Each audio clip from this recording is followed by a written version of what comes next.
Hi everyone, thank you very much for coming. I'm very glad to be here today. My name is Hassan. I am a data scientist in InDrive. I joined InDrive almost a year ago. Before that I was working as an ML engineer for 3 years in Russia, and before that I was a backend developer. Today's topic is bootstrapping multilingual datasets using LLMs. We'll be talking about how to use LLMs for text translation and for annotation. Let's get started. My team in InDrive aims to design AI solutions to enhance the experience for users. The presentation today will be about NLP, so here's some examples about our services related to NLP. First example is content moderation.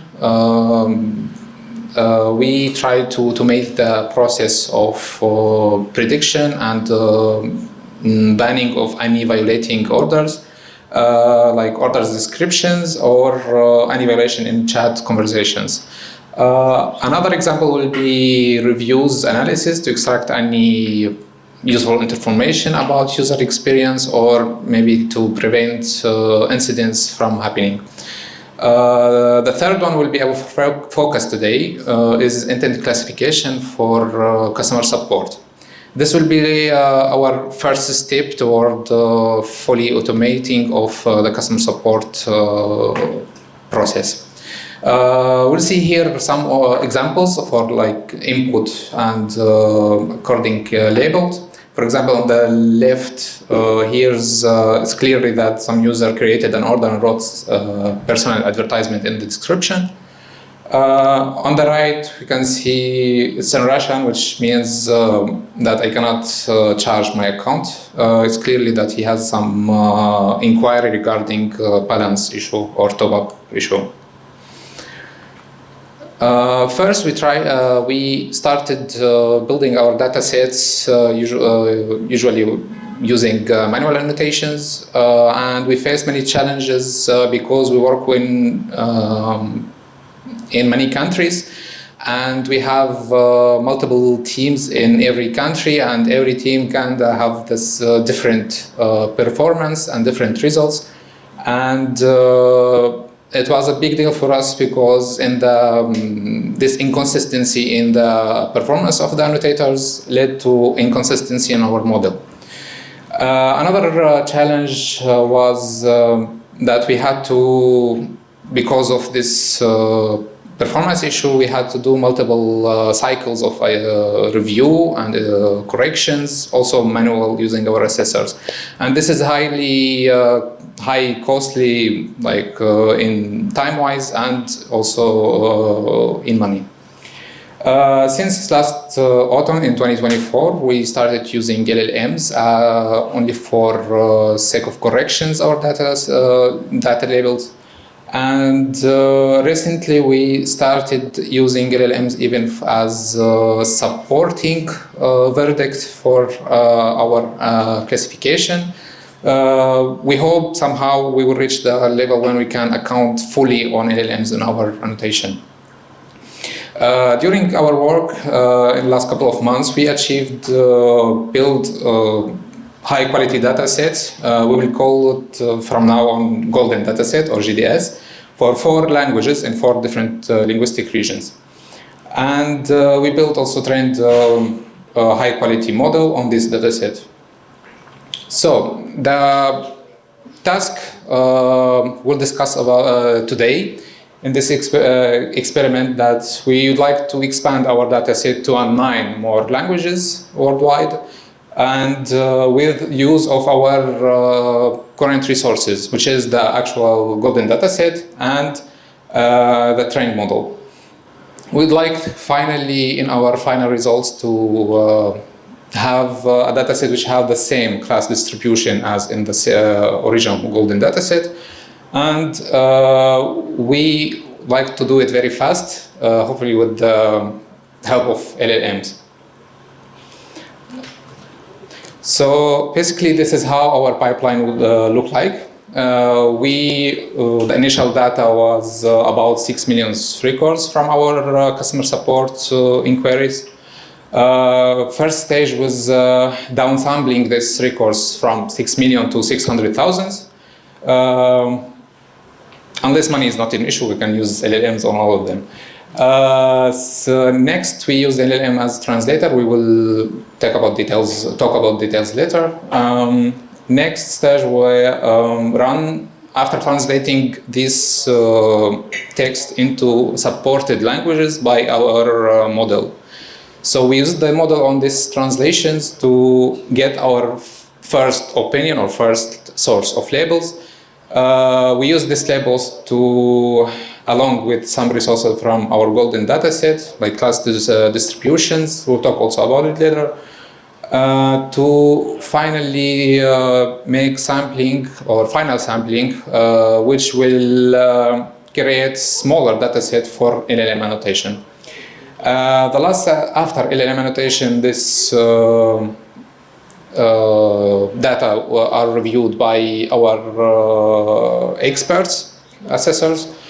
I made this step as optional because eventually we hope to get rid of this step because recently LLM just proved to be better than manual annotation.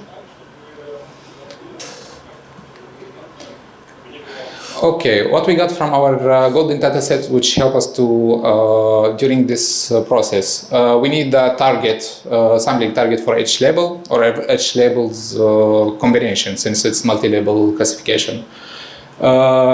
We also want some embedding vectors about the rare labels in our golden dataset and cluster distribution per label from the golden dataset, which will also help us to somehow find something similar in distribution to our golden dataset.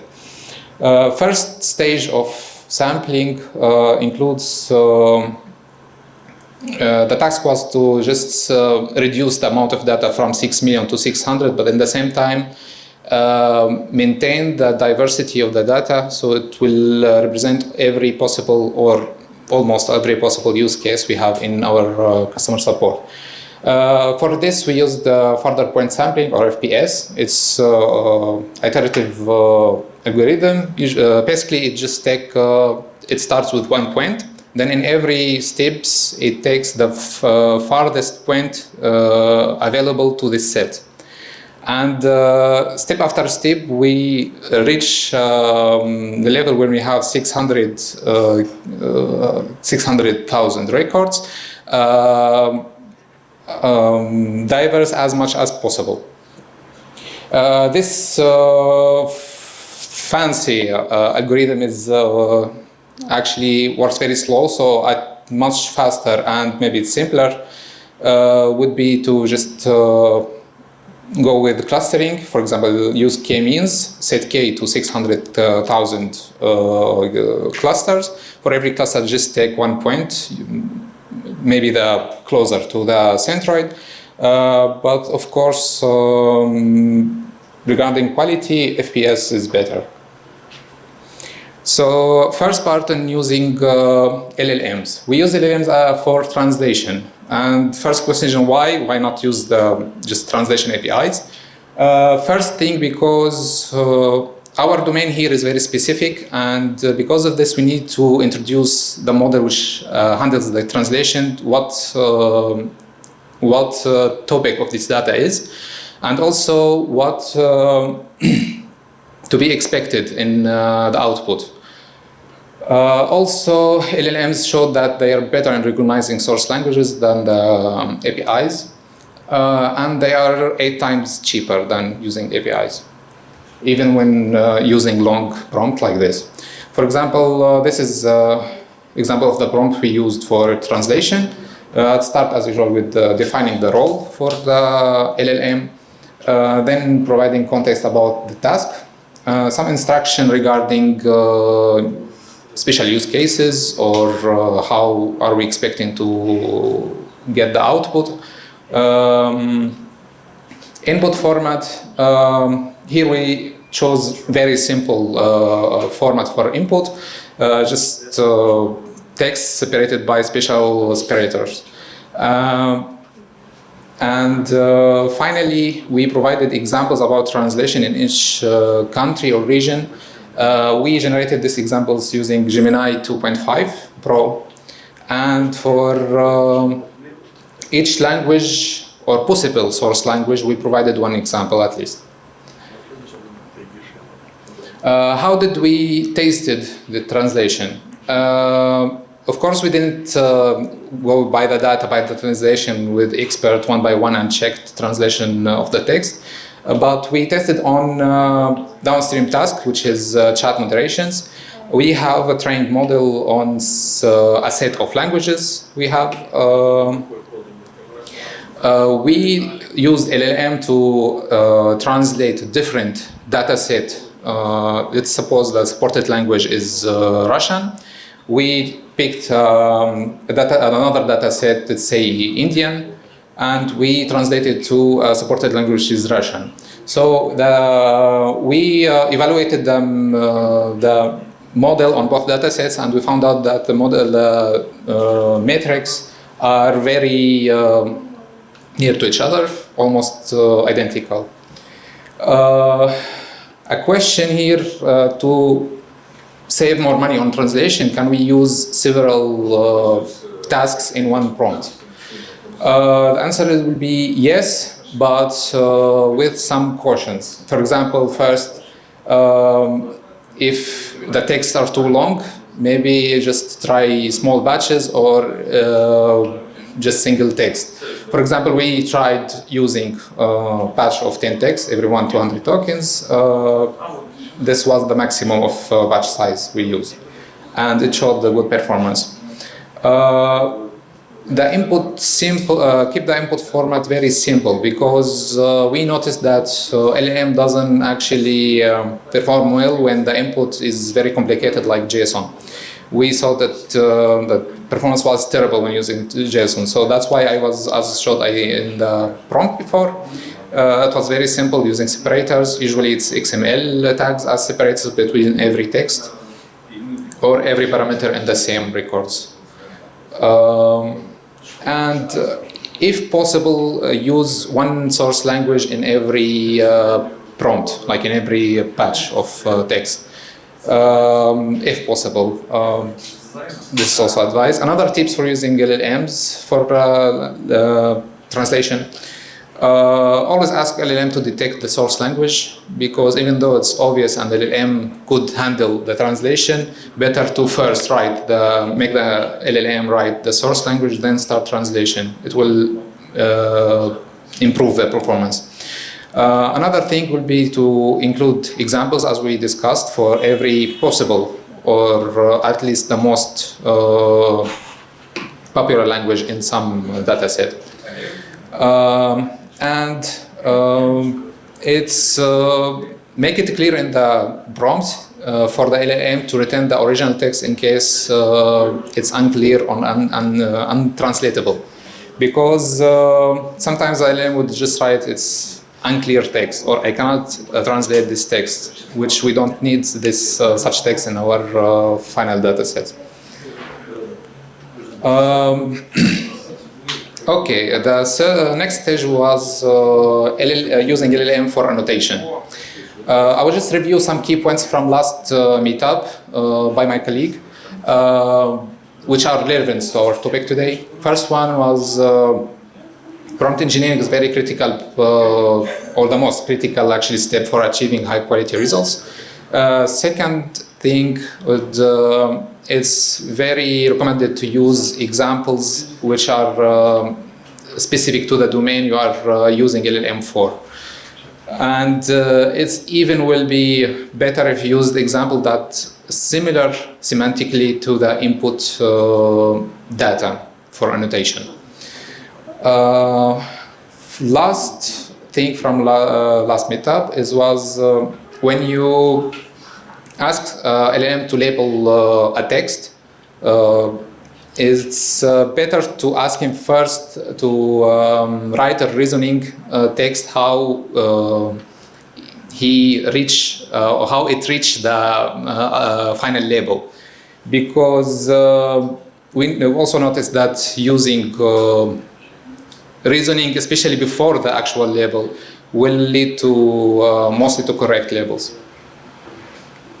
So next we talk about some upgrades on the prompt. First thing I would like to talk about is chain of thoughts reasoning. Chain of thoughts is when you ask for solving a problem, instead of asking the LLM just to give you the final answer, to just make him think step by step to reach the final solution. This proved to enhance the performance radically.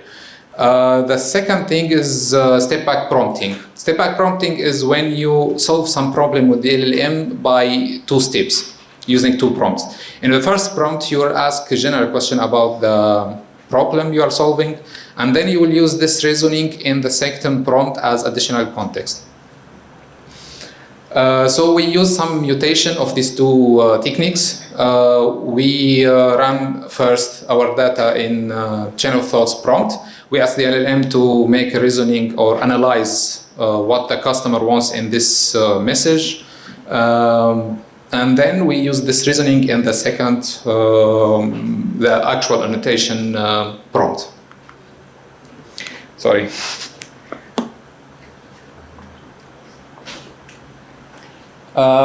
This is how first prompt look like. It starts as usual as a definition of the role for the LLM. Here we don't, in the input, we don't provide anything related to the task of labeling, like no labels description, no suggestion of labels, because we need reasoning to be so objective and so neutral, not so biased toward any certain scenario.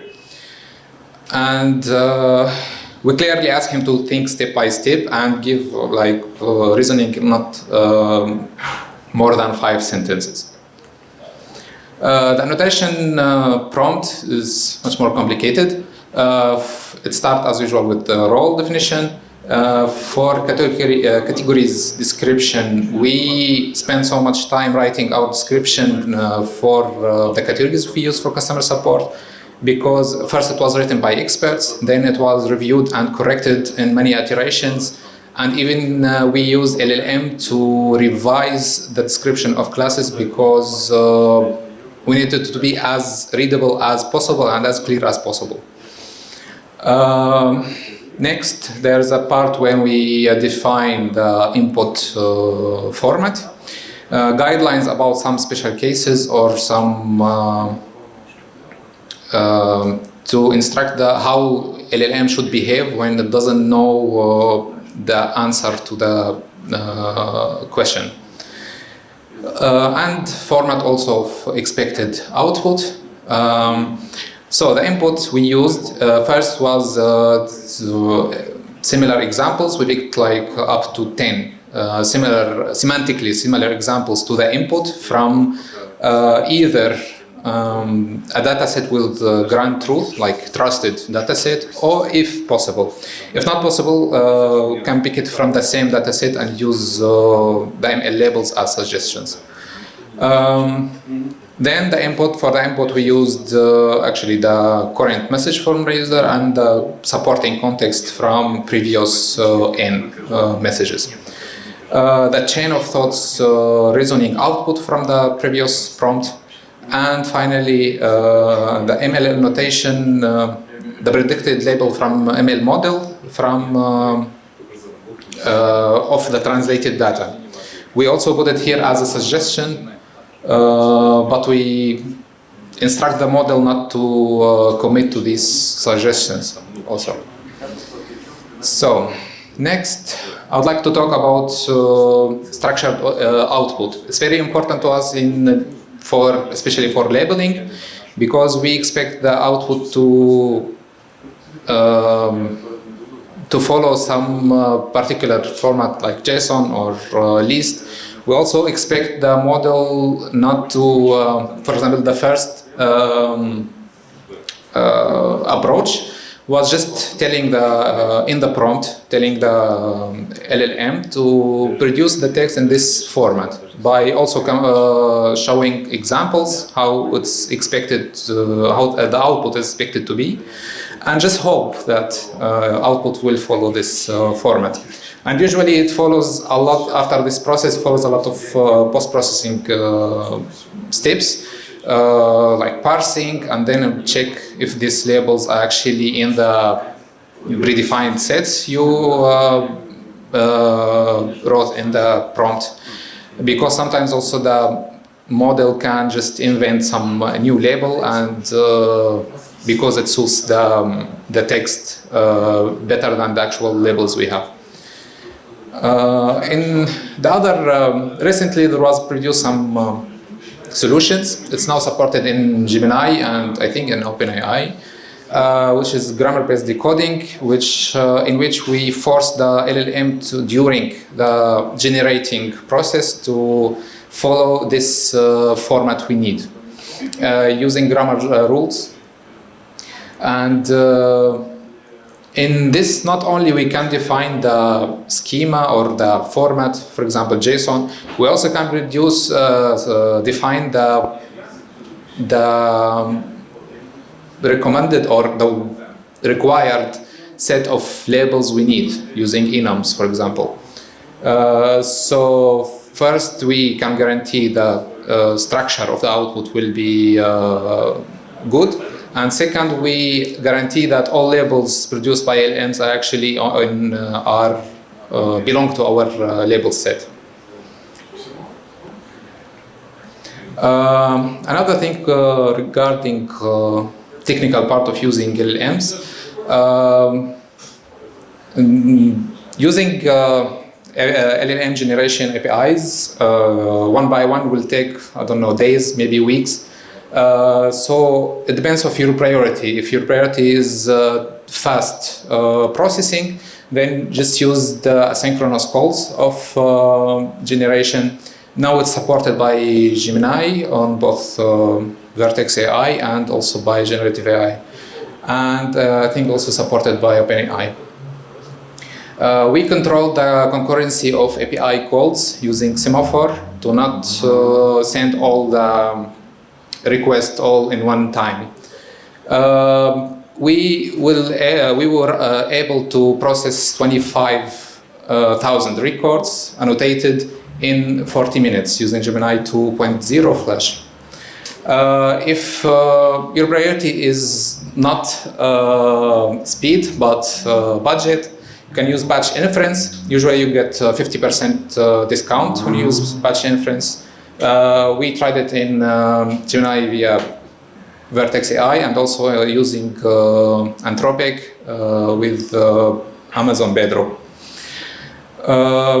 We could process the same amount of text with Claude 3.5 Sonnet in 3 hours using batch inference.